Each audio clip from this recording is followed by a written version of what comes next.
যুক্তরাজ্যে দ্বিতীয়বারের মতো রাষ্ট্রীয় সফরে এসে মার্কিন প্রেসিডেন্ট ডোনাল্ড ট্রাম্প পেয়েছেন এক অনন্য রাজকীয় অভ্যর্থনা। বুধবার 16 সেপ্টেম্বর ট্রাম্পকে স্বাগত জানায় রাজা তৃতীয় চার্লস, রানী ক্যামিলা, প্রিন্স উইলিয়াম ও প্রিন্সেস ক্যাথরিন। ঐতিহাসিক উইন্ডসর ক্যাসেলে এই আয়োজনটি ব্রিটেনের স্মরণকালের সবচেয়ে বড় সামরিক অভ্যর্থনাগুলোর একটি বলে বিবেচিত হচ্ছে। ট্রাম্প ও ফার্স্ট লেডি মেলানিয়া ট্রাম্প হেলিকপ্টারে করে সরাসরি ক্যাসেলের ওয়াল্ড গার্ডেনে অবতরণ করেন, যা সচরাচর ঘটে না।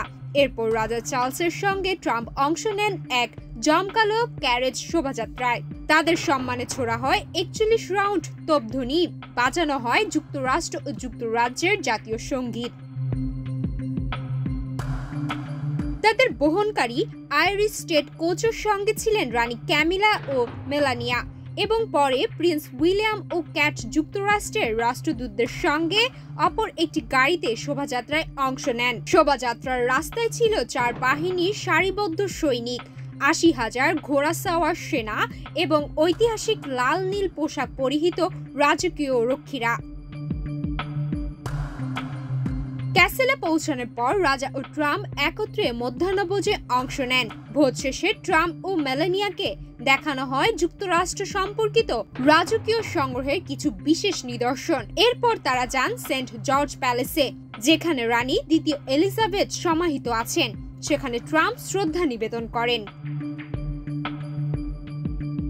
এই সফরে প্রথমবারের মতো কোনো বিশ্ব নেতার সম্মানে আয়োজিত হয় 200 জন বাদ্যযন্ত্রীর বিটিং রিট্রিট অনুষ্ঠান। অনুষ্ঠানের সমাপ্তি ঘটে যুক্তরাষ্ট্র ও যুক্তরাজ্যের যুদ্ধবিমান ওড়ানোর মাধ্যমে, যেখানে অংশ নেয় F-35 জেট ও বিখ্যাত রেড অ্যারো স্কোয়াড্রন।